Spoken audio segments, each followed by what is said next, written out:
उत्तर प्रदेश में होने वाले विधानसभा चुनाव से पहले नसीमुद्दीन सिद्दीकी ने समाजवादी पार्टी का दामन थामकर एक बड़ा संदेश दे दिया है और साथ ही साथ नसीमुद्दीन सिद्दीकी ने अगर किसी की टेंशन को बढ़ाने का काम किया तो वो बसपा सुप्रीमो मायावती, नगीना से सांसद चंद्रशेखर आजाद रावण और कांग्रेस, इन राजनीतिक पार्टियों की मुश्किलों को उन्होंने बढ़ाने का काम किया।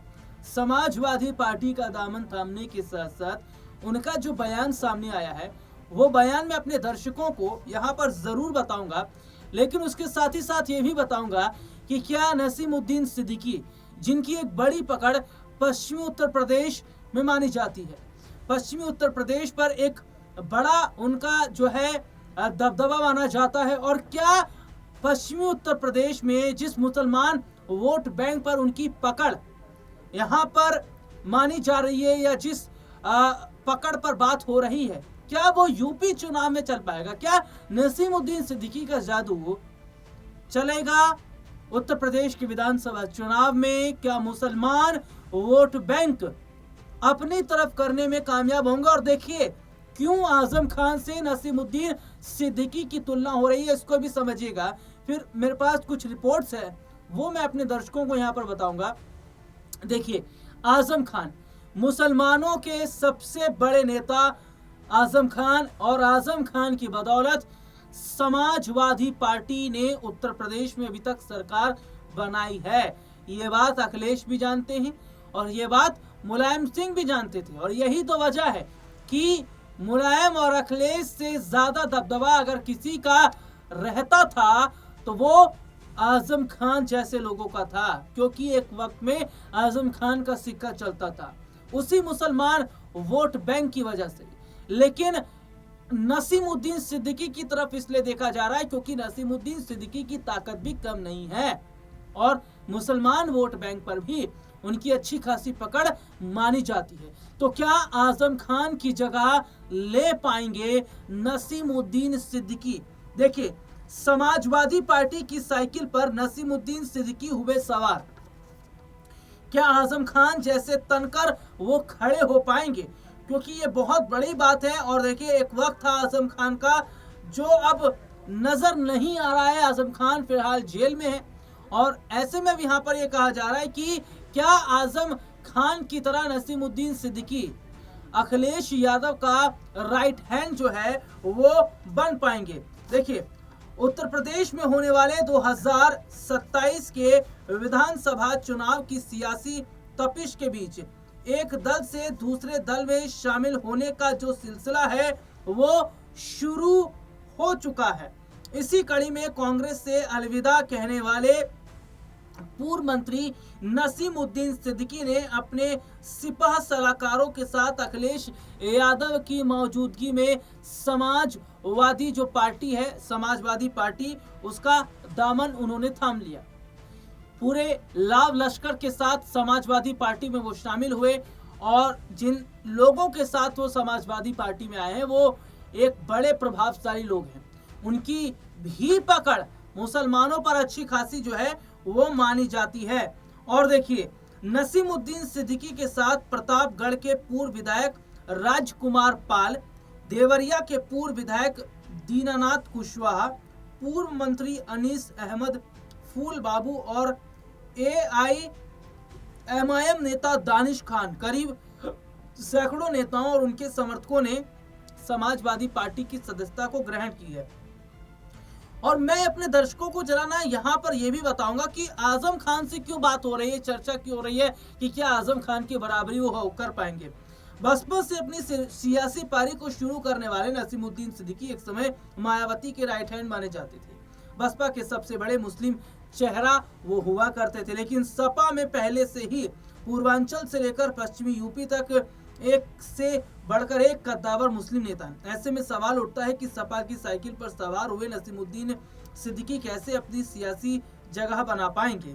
देखिए, नसीमुद्दीन सिद्दीकी ने अपनी राजनीतिक पारी का आगाज काशीराम के साथ बसपा से किया था। वहां वे मायावती के सबसे भरोसेमंद मुस्लिम चेहरे माने जाते थे।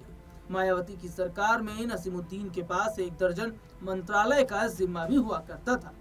बसपा में मुस्लिम राजनीतिक की दशा और दिशा उनके हिसाब से तय हुआ करती थी, लेकिन 2017 के विधानसभा चुनाव के बाद मायावती के साथ उनके रिश्ते बिगड़ गए और उन्होंने बसपा छोड़ दी। बसपा छोड़ने के बाद कांग्रेस में शामिल हुए और पश्चिमी यूपी की जिम्मेदारी संभाल रहे थे। पिछले कुछ दिनों पहले ही उन्होंने कांग्रेस को जो है उन्होंने अलविदा कहा, कांग्रेस से उन्होंने खुद को अलग किया। 3.5 दशक तक बसपा और करीब 8 साल तक कांग्रेस में रहे नसीमुद्दीन सिद्दीकी ने अखिलेश यादव की मौजूदगी में सपा की साइकिल पर जो है वो अब सवार हो गए। उन्होंने सपा की सदस्यता ग्रहण करने के बाद 2027 में अखिलेश यादव की अगुवाई में सरकार बनाने का दावा किया।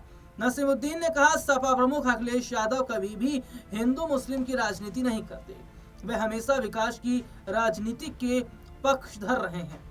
बसपा में रहते हुए नसीमुद्दीन सिद्दीकी का जो सियासी रुतबा है ना, जो बसपा में उनका एक सियासी दबदबा था, सियासी रुतबा था, वो कांग्रेस में नजर नहीं आया। बहुत कोशिश की। इसकी सबसे बड़ी वजह यह है ना कि मायावती नसीमुद्दीन सिद्दीकी पर ध्यान देती थी। और देखिए काशीराम के समय की बात है कि भैया नसीमुद्दीन सिद्दीकी उस वक्त के हैं और जाहिर तौर पर भैया अपना घर होता है और किराए का मकान होता है। तो जो बसपा था वो अपना मकान था, वो अपना घर था। और काशीराम के समय से ही मायावती के साथ नसीमुद्दीन जुड़े थे, तो जाहिर तौर पर उनका दबदबा तो यहाँ पर बढ़ना तय था, उनका एक रौला वहां पर जमना तो तय था ही। और जो बात है नसीमुद्दीन मानते, लेकिन वो चीज किराए के घर में नजर नहीं आई, वो चीज उस घर में नजर नहीं आई जहां पर वो सेट होने की कोशिश कर रहे थे कांग्रेस के अंदर। क्योंकि देखिए कांग्रेस पार्टी आलाकमान ने उन पर ध्यान नहीं दिया। कांग्रेस में वैसे आप देख रहे हैं फूट की स्थिति है, पार्टी अलग थलग कहीं पड़ी है, कहीं पड़ी है, नेताओं के अलग थलग बयान सामने आते हैं। तो ये सब देखने के बाद नसीमुद्दीन को लगा कि भैया जो बसपा जैसा दबदबा था ना, जो बसपा के अंदर पावर थी, ताकत थी, वो कांग्रेस में नहीं है। कोई ध्यान ही नहीं दिया, ठीक है नसीमुद्दीन है, ठीक है कोई। तो ये चीजें देखने के बाद नसीमुद्दीन को लगा कि भैया इतना बड़ा हम चेहरा है और मुसलमान वोट बैंक पर इतनी बड़ी पकड़ रखते हैं, उसके बावजूद कांग्रेस हमारी तरफ कोई ध्यान नहीं दे रही है। इसलिए उन्होंने पार्टी को छोड़ा, कांग्रेस को छोड़ा। फैसला उन्होंने किया कि वो आगे कुछ नया करेंगे। देखिए वो इंतजार भी कर रहे थे। हालांकि नसीमुद्दीन सिद्दीकी ने कांग्रेस छोड़ने के बाद कुछ समय तक वेट किया कि शायद बसपा सुप्रीमो मायावती उन्हें बुला लें, बसपा सुप्रीमो मायावती जो है उन्हें न्योता दें पार्टी में आने के लिए, लेकिन ऐसा नहीं हो पाया। और ये देखने के बाद उन्होंने समाजवादी पार्टी का दामन थाम लिया। तो ये मायावती के लिए बड़ा झटका माना जा रहा है, क्योंकि नसीमुद्दीन सिद्दीकी की ताकत क्या है ये बात मायावती बेहतर समझती है, ठीक है। और देखिए सबसे बड़ी बात, देखिए मैं मुस्लिम अगर बात कर लूं मतदाताओं की, देखिए यूपी में 20% से ज्यादा मुस्लिम मतदाता हैं जो सपा के कोर वोट बैंक बने हुए हैं। 2022 के विधानसभा और 2024 के लोकसभा चुनाव में मुस्लिमों का करीब 85% वोट एकमुश्त सपा को मिला। सूबे में कांग्रेस सपा गठबंधन होने के बाद मुसलमानों ने बसपा और AIM के मुस्लिम कैंडिडेट को भी इग्नोर कर दिया था। आजम खान से लेकर सलीम, इकबाल शेरवानी, अफजाल अंसारी, अरताउर रहमान, कमाल अख्तर, जियाउर रहमान जैसे मुस्लिम नेताओं के बीच नसीमुद्दीन सिद्दीकी क्या अपनी जगह बना पाएंगे? ये एक बहुत बड़ा जो है वो सवाल है। ये समाजवादी पार्टी के अंदर ये बड़े बड़े चेहरे जिनका मैं जिक्र कर रहा हूँ। और देखिए आजम खान का विकल्प क्या बन पाएंगे सिद्दीकी, क्योंकि सिद्दीकी एक बड़ी ताकत है। आजम खान सपा के संस्थापक सदस्य हैं और मुलायम सिंह यादव के दौर से पार्टी के मुस्लिम चेहरे बन गए। जैसे काशीराम के समय से नसीमुद्दीन सिद्दीकी बसपा के साथ जुड़े हुए थे और जो ताकत नसीमुद्दीन की बसपा में उस वक्त थी, वही ताकत एक वक्त में आजम खान की समाजवादी पार्टी के अंदर थी, क्योंकि वो भी मुलायम सिंह के समय से जुड़े हुए थे, ठीक है। जब आजम खान के बिना सपा में एक पत्ता भी नहीं हिलता था, लेकिन बीजेपी सरकार आने के बाद उन पर कानूनी शिकंजा धीरे धीरे कसता चला गया। इसके बाद भी आजम खान के जो सियासी तेवर हैं वो ढीले नहीं पड़े। लेकिन अब आजम खान का जो रुतबा, आजम खान की जो तमाम ताकत, जो भी चीजें हैं, वो अब धीरे धीरे समाप्ति की ओर है। 2025 में जब आजम जमानत पर सीतापुर जेल से रिहा हुए थे, तो अखिलेश यादव ने 90 तुले अंदाज में आजम की हर शर्त मंजूर करते हुए उनके घर जाकर मुलाकात की थी। आजम खान भले ही जेल में बंद हो, लेकिन आज भी सपा के मुस्लिम चेहरे वो बने हैं।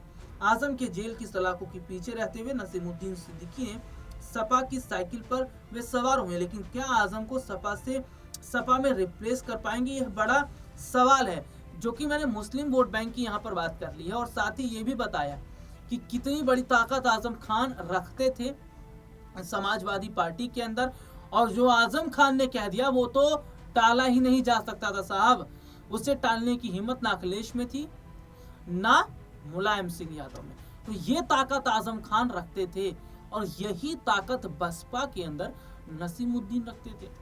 जब काशीराम के समय से उन्होंने बसपा को ज्वाइन किया था।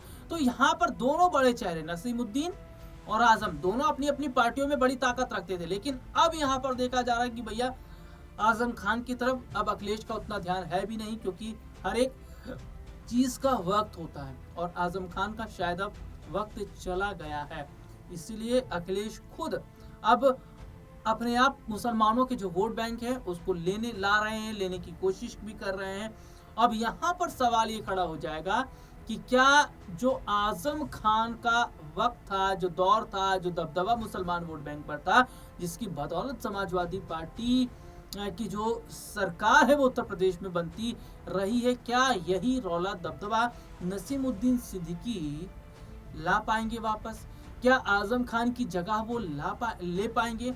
और अगर ऐसा हुआ तो क्या अखिलेश यादव और आजम खान के बीच एक बार फिर से दूरियां होती नजर आएंगी? हालांकि नसीमुद्दीन जो सिद्दीकी है एक बड़ा चेहरा है, अब क्या वो आजम की जगह ले पाएंगे, ये तो यूपी के विधानसभा चुनाव में ही देखने को मिलेगा। फिलहाल आज के इस प्रोग्राम में इतना ही, फिर आपसे मुलाकात होगी, तब तक के लिए इजाजत दीजिए।